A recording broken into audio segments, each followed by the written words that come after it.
दोस्तों साल था 1955। देश को आजाद हुए अभी 7 बरस ही हुए थे। चारों तरफ सिर्फ गरीबी और भुखमरी थी। ऐसे में देश को जरूरत थी तो एक सॉलिड प्लान की जो देश की इकोनॉमी को बूस्ट कर दे। ऐसे में इंडियन स्टैटिस्टिक्स प्रशांत चंद्र महालनोबिस ने इकोनॉमी के लिए एक प्लान तैयार किया जिस पर देश के 20 जाने माने इकोनॉमिस्ट की राय ली गई। ये प्लान पूरी तरह से सोवियत यूनियन की सेंट्रल प्लानिंग मॉडल पर बेस्ड था, यानी इकोनॉमी से रिलेटेड सारे डिजाइन्स भारत सरकार या सरकारी कंपनियां लेंगी। इस प्लान पर उन 20 में से 19 इकोनॉमिस्ट ने ग्रीन सिग्नल दे दिया और एक ने रेड, जिसका नाम था बेलिकोट रघुनाथ शेनॉय यानी BR शेनॉय। शायद तब महालनोबिस और उनके प्लान का सपोर्ट करने वाले इकोनॉमिस्ट के लिए शेनॉय किसी खलनायक से कम नहीं रहे होंगे।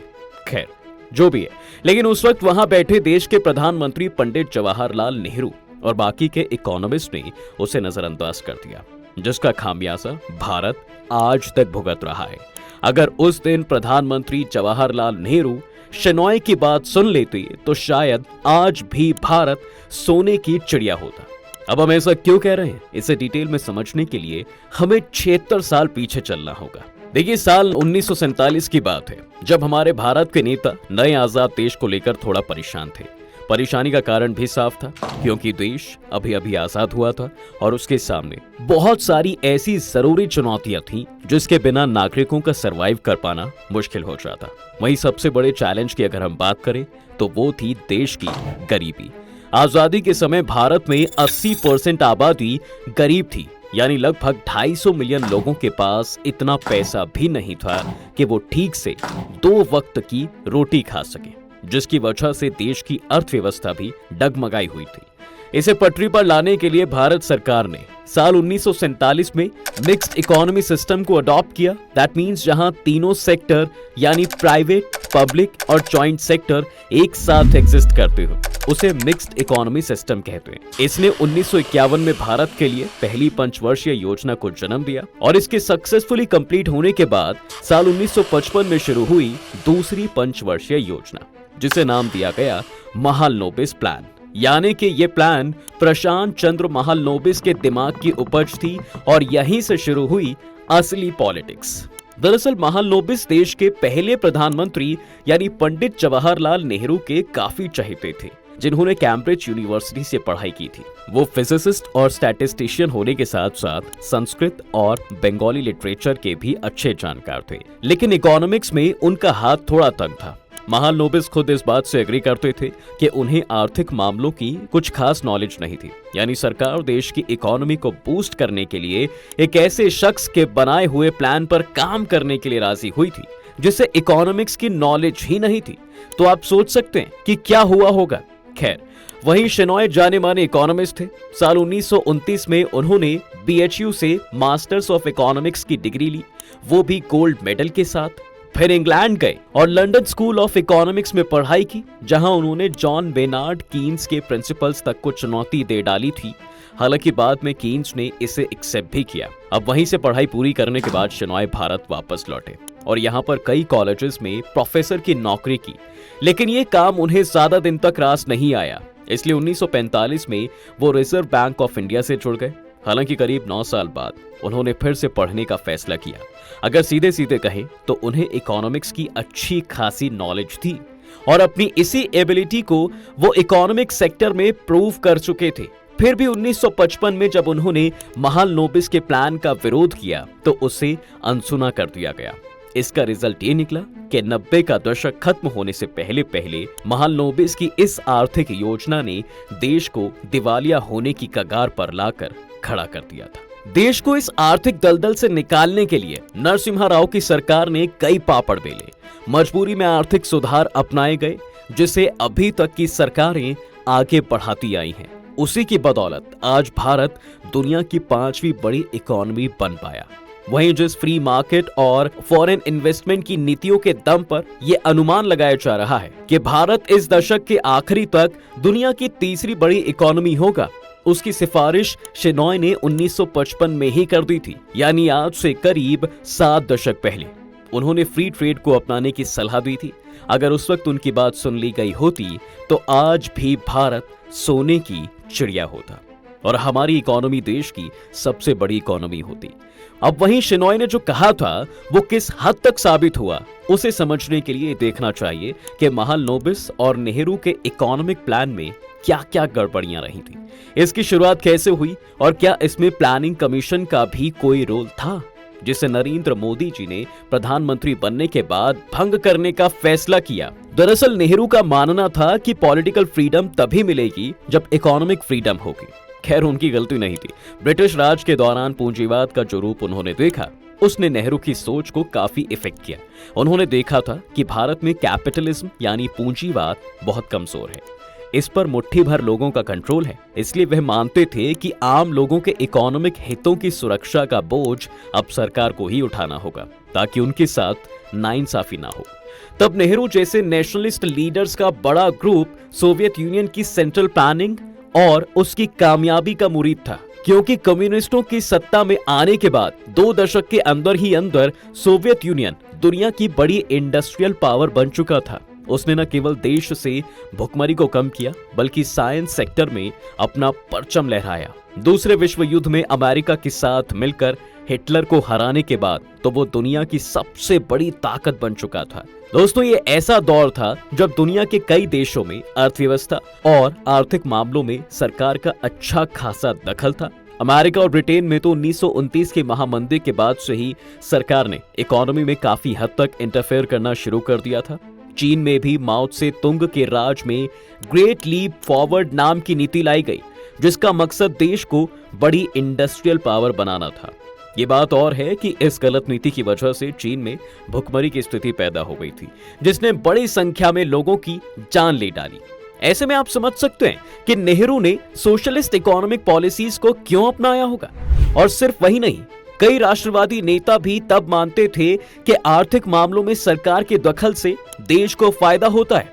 कांग्रेस के गरम पंथ के नेता लाला लाजपत राय भी इसमें शामिल थे। फर्क सिर्फ इतना है कि नेहरू को सोवियत मॉडल पसंद था तो लाला जी जापान के इकोनॉमिक मॉडल के मुरीद थे। दरअसल पहले वर्ल्ड वॉर के बाद लाला जी जापान की यात्रा पर गए थे, तो इस दौरान उन्हें वहां की इंडस्ट्रियल प्रोग्रेस काफी पसंद आई। उन्होंने कहा कि जापान ने विदेशी पूंजी और कंपनीज को रोककर देसी इंडस्ट्रीज को पनपने का मौका दिया है, जिससे जापान की काया ही पलट हो गई है। यहाँ तक कि इंडियन इंडस्ट्रियलिस्ट भी इकोनॉमी में सरकार की दखल अंदाजी और इन्वेस्टमेंट के फेवर में थे। 1944 में बॉम्बे के इंडस्ट्रियलिस्ट ने जब अपना प्लान पेश किया, इस दौरान उन्होंने भी माना कि इससे प्राइवेट सेक्टर, इंफ्रास्ट्रक्चर और एग्रीकल्चर जैसी जरूरी सेक्टर्स में इन्वेस्टमेंट नहीं कर पाएगा। इन हालातों में देश की पहली सरकार ने 1950 में प्लानिंग कमीशन बनाया। इसके 2 साल बाद जब पहली पंचवर्षीय योजना बनी तो नेहरू ने कहा, मुझे इसमें जरा भी डाउट नहीं है कि हमें भारत को जल्द से जल्द और जहां तक पॉसिबल हो सके इंडस्ट्रियल देश बनाना होगा। नेहरू की मंशा तो सही थी, लेकिन इसके लिए उन्होंने जो रास्ता चुना वो गलत था। इस तरह से उन्होंने देश की इकोनॉमी को सरकार, सरकारी कंपनियों और ब्यूरोक्रेट्स के जिम्मे सौंप दिया था। नेहरू ये रास्ता पकड़ेंगे, ये प्लानिंग कमीशन के बनने से पहले से ही तय हो चुकी थी और आजादी के 1 साल बाद ही उनकी शह पर सरकार ने इंडस्ट्रियल पॉलिसी को लेकर एक प्रपोजल पास किया। इसमें कई इंडस्ट्रीज में सरकार को मोनोपोली दी गई, यानी ऊपर केवल सरकार का अधिकार था।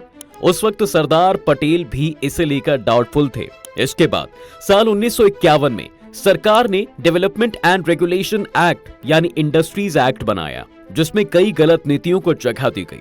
तब दिग्गज कांग्रेसी नेता और फ्री मार्केट को फेवर करने वाले सी राजगोपालाचारी ने इसका विरोध भी किया था। उन्होंने कहा था कि इससे देश में लाइसेंस परमिट कोटा राज आ जाएगा, लेकिन उनकी एक ना सुनी गई। नाउ महालनोबिस का प्लान इसी लाइसेंस, परमिट और कोटा राज का खतरनाक रूप था, जिसका रिजल्ट दूसरी पंचवर्षीय योजना के बाद सामने आना शुरू हुआ। दरअसल सरकारी कंपनियों के पास ऐसी काबिलियत नहीं थी कि उनकी बदौलत इंडस्ट्रियल ग्रोथ तेज हो पाती। वहीं प्राइवेट सेक्टर को उभरने का मौका नहीं दिया गया।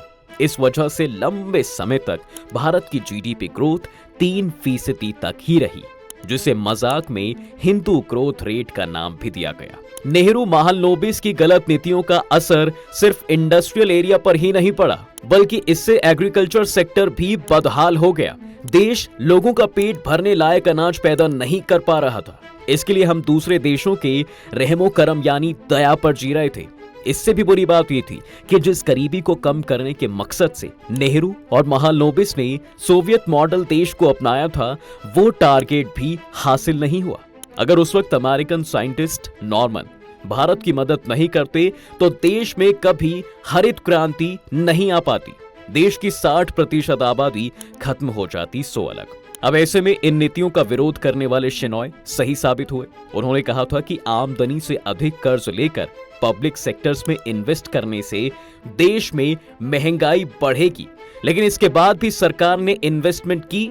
शेनॉय का मानना था कि अधिक महंगाई दर के साथ फास्ट ग्रोथ हासिल नहीं की जा सकती। महंगाई की वजह से ही इन्होंने अनाज की खरीदारी एमएसपी पर भी करने से मना कर दिया। शेनॉय ने कहा था कि सरकार भले ही इसे कम समय की योजना कहकर लागू कर रही है, लेकिन इसे बंद करना मुश्किल होगा, और ये योजना आज तक चल रही है।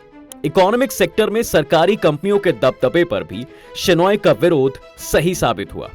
लिबरलाइजेशन के बाद कई इंडस्ट्रीज से सरकार बाहर निकल चुकी है और कई और सेक्टरों से निकलने की तैयारी भी कर रही है।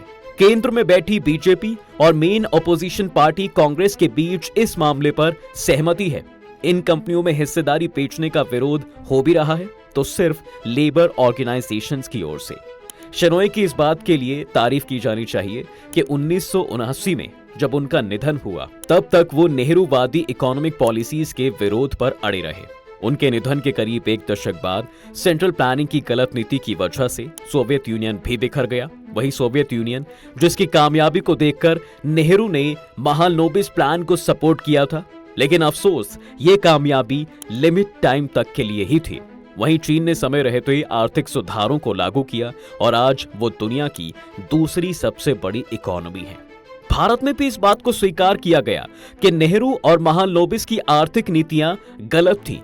कई आर्थिक जानकार इसी वजह से नेहरू महालनोबिस को खलनायक बताते हैं। जी हां, लेकिन अफसोस की बात यह है कि शेनॉय को नायक का दर्जा अभी तक नहीं मिल पाया है। अगर उनकी सुनी गई होती तो शायद भारत आज चीन से भी आगे होता। खैर, भारत अब ये बात समझ चुका है और वो नई इकोनॉमिक पॉलिसीज के थ्रू तेजी से ग्रो भी कर रहा है। उम्मीद है कि इस दशक के आखिरी तक भारत दुनिया की तीसरी सबसे बड़ी अर्थव्यवस्था होगी।